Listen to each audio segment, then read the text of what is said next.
Hey everyone, welcome back. It's 420 Shorty, and good morning. Woo! Hmm. Okay, today I'm out here trying to amend some pots. Well, the soil in the pots. I have started with my organic EB Stone amendments, which has fir bark, earthworm castings, seabird guano, and alfalfa. Now, I personally am adding extra alfalfa, which looks like this. You can see how nice and golden it is, I think. Ooh, it's very, very dusty. But it's usually nice and golden. There we are. It's a nice golden color. It's ground really fine, but that's so it can break down in the soil really easily and add more nutrients. I am also adding some extra earthworm castings. Now, these have live eggs and sometimes have live worms in them. I really like that because, it just gives an extra boost of live activity in the soil. And they look like this. Technically, I'm trying to keep them out of the sun until they're in the soil, and then I let them do their thing. Also, this year, and I added this last year, and this was a really great addition, I believe, is these little pellets. I don't know if you can see them. There we are. They're little pellets. They look like this. They're back guano with molasses that gives them the pelletized look and also gives them a slow release action. So I can have nitrogen a little bit longer throughout my soil. Plus the added molasses is really awesome too. And for the calcium for the soil, because I know I need extra calcium, especially because I use the RO water or filtered water. And technically, while they're in the small pots, I have to feed them like every day. And when they're in the bigger pots, I can go like every other day, sometimes every 2 days, and just give them like Protect and pH down. And then that makes the soil able to get the nutrients to the plants from the actual soil instead of the nutrients that I give. But because they're pots, all that nutrients is eventually going to go down and they're going to have less and less. So later on, I'll have to, feed them throughout the bud cycle, probably more often. But we'll see how it goes. Because this year, I'm doing a slightly different till method, and I'll tell you about that in just a second. But the calcium part, I'm using this time. This is some really good stuff. It's called Kelslime, and it is calcium that is from ancient birds. And I believe it's, they're fossils and bones, but still it's all organic. It's Armory certified, and it's supposed to be really, really good. And it's supposed to be actually better option than gypsum, which is the other option when you can't get oyster shells. And right now, oyster shells are depleting, so they're getting harder and harder to find, which I'm fine with saving the environment and having the oyster shells for the oysters, So that's what I'm using for calcium this year, and really, it's really nice because it's highly concentrated, and I can use just an 8-ounce scoop in the whole bale, and that's I think it's a what size? 3 cubic feet bale. All right, so those are the 4 things that I add in, which technically the amendments already do have a little bit of that. But like I said, I like the live earthworm castings, and I also like the slow release back guano because that helps just give extra nitrogen for a little bit longer of a time. Now, this year I'm going to try what the farmers around here call the no-till method. What that means is you try not to disturb too much of the soil that's underneath about 6 or 8 inches. Now, technically, if you have plants in the ground, you'll have great soil under there, in theory. Well, I have my pots on pallets and then in pots. I have my soil on in pots on pallets. And it's all great. It helps protect from any rodents and that kind of thing. But it also has its drawbacks where, like, even though I put the nematodes in there last year, because I didn't water the pots throughout the whole winter, A lot of the vegetation that started out there because of the natural rain died off because we are having a major, major drought. And unfortunately, I didn't want to use up more of our water supply by watering them throughout the winter. So I just kind of let everything else in there die off or go dormant. But the last couple weeks, actually only the last week or so, I've been trying to water a little bit with my drip line and get the soil a little bit moist so that way it's not so dry when I try to amend it, and it will help the soils kind of combine some of their nutrients and that kind of thing. Like, it won't be super dry soil that the top nutrients are getting watered down into, and it won't just run off the edges.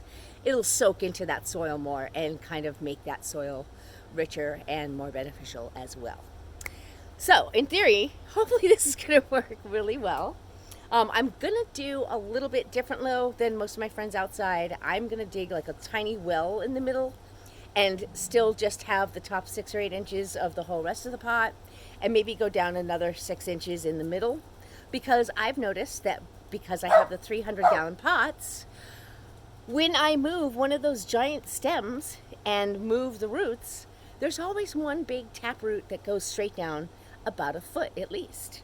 And I want to give that root a really good nutrient-rich place to go. So I'm going to dig down about a foot in the middle and then 6 to 8 inches on the sides. And so that's how I'm going to do my amendments this year. And I've already watered the soil that's in the pot. I gave it a little extra water besides my drip line today. That way, when I'm digging around, I am not just having dust fly everywhere, because that's a little bit crazy. And then you should be wearing a mask, and I don't want to wear a mask right now. So, I have my little bitty shovel.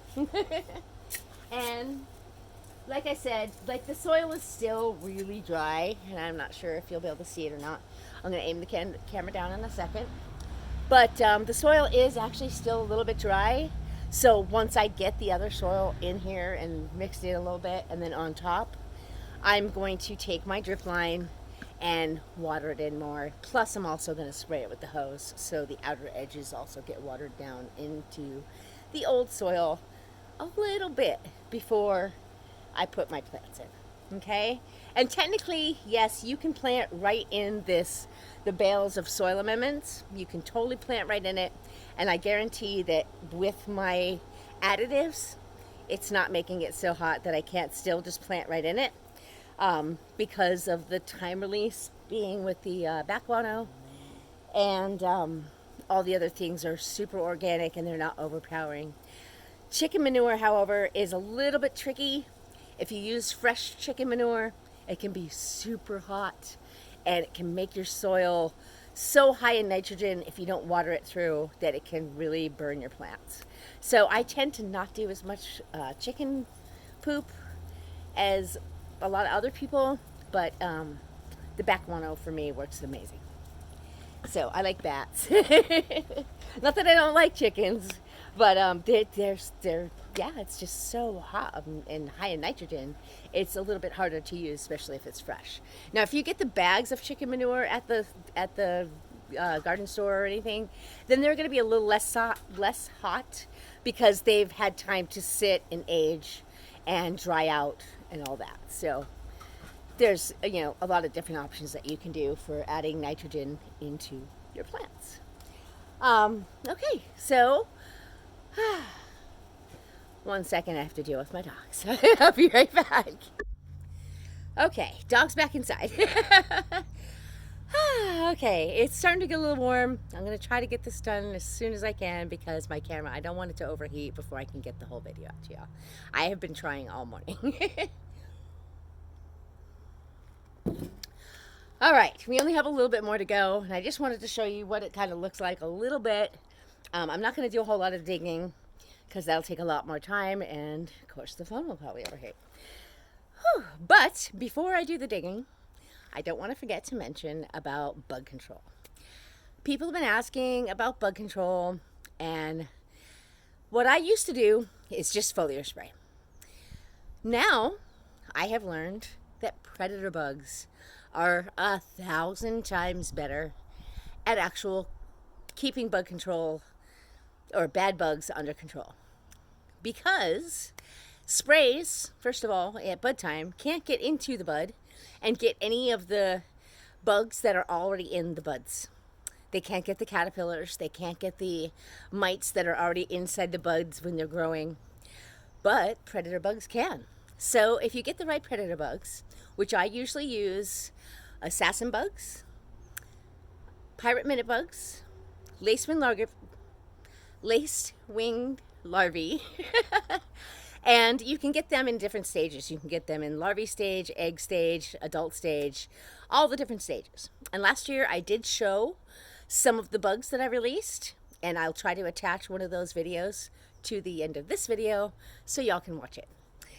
But I want to let people know that a lot of times in the beginning I will foliar spray with either the CalMag stuff or the bio, I think it's Canna Control now. It used to be Bio Control. It's from the Mammoth people in Colorado. They do Mammoth P, which I love at bud time. But the Canna Control helps control bugs and all that with the ingredient thyme. The thyme oil is their secret thing.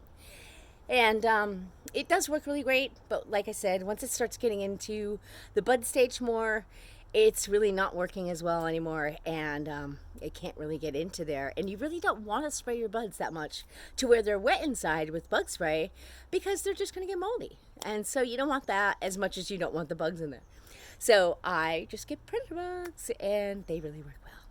So I just wanted to say that before I forgot, and now the sun's getting right here, so I want to try to hurry and show you what I'm doing. So let's get started. All right, so here I'm gonna aim it down if I can. There you go. I hope you guys can see what I'm doing. All right, see, I am going to see the soil is so dry. It's still dry in the middle already. Here, I can zoom it in a little. There, I think you guys can still see. All right, see how it's still dry? Oh my gosh. And I just wet that, and it's been getting wet throughout the week, and it's still that dry. That's how dry it is here in California. Okay. Now, I've got this top layer that's kind of been moved around a little. It's kind of loose. It's not compacted in with the other soil. And what I'm going to do is I'll take a few shovel loads.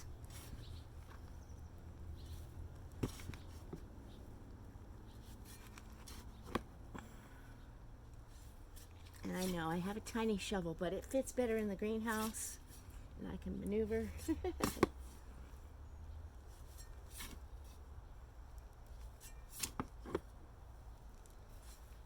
Oh, make a mess.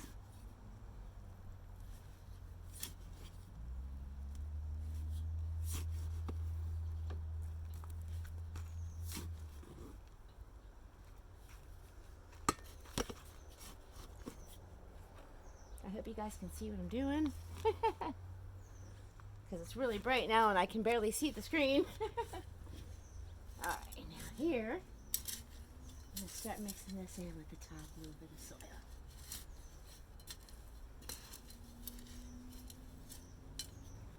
Like I said, I'm going to try not to go down too deep.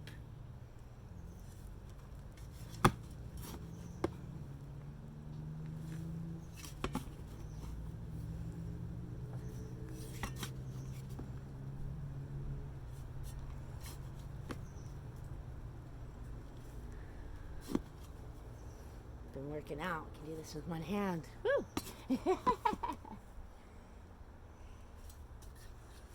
Alright. Now I think this is what I'm going to use to mix in with the soil. The rest I'm going to put on the top. Just because, like I said, I really don't think a whole lot's alive in my soil anymore.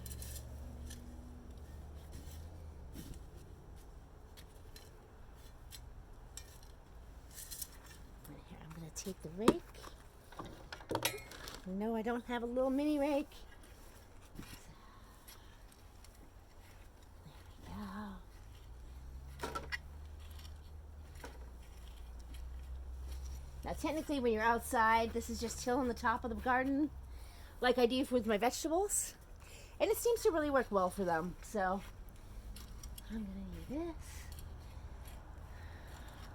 and I've learned with them when I use the the filtered water that I still got to feed them a lot more too. Whoop. But they love the fish emulsion, so the veggies are doing good. All right. And if I don't get to show you the plants right now, I will do another short video to where I am showing you what they look like after. All right.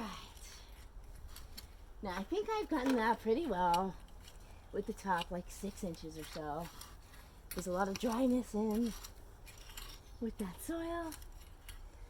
Whew. Sorry guys, it's early.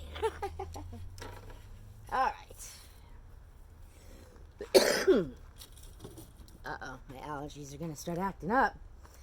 All right. Now I am just gonna take and put the rest of the soil in. Actually, I'm gonna dig a little bit down, like I said. Excuse me. All right, let's see.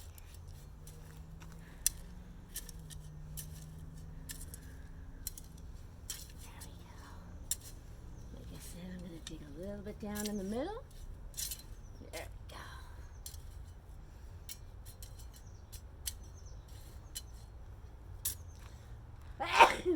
Excuse me.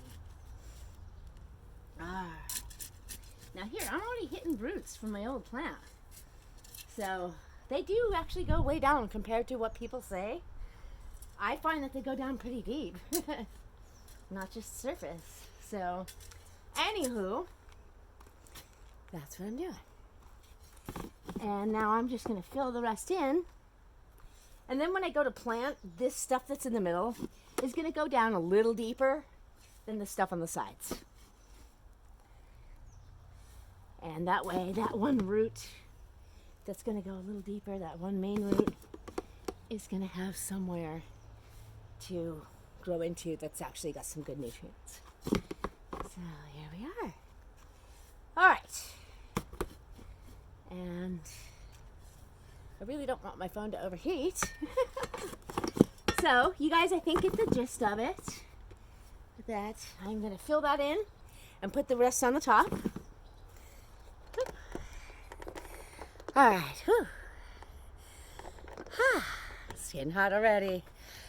Whew. Okay, so you guys get the idea of that I'm going to go ahead and get the rest of that into the pot. I do have my little well dug, and so it can water down a little bit deeper than the rest. Whew. And I'm going to put this much of the cubic bale around the very, very top without extra added amendments, so it can water down as well. And I will have a little extra layer because I don't have all the good stuff that normal soil would have if I was planting in the ground. Whew. Sorry guys, my asthma's been really bad this year. Freaking allergies. But anyways, enough about my baby lungs. All right, so that's the video for today. I wanted to get to show you guys how I'm amending the soil. I don't want to have to try to struggle lifting the bucket up and pouring it in because I'll probably knock the camera over. And I apologize about the lighting. I really tried when it was all shady and before the video was going to get overheated, or the phone was going to get overheated. But I don't want it to run out or stop because it's overheated. So I'm going to say goodbye now.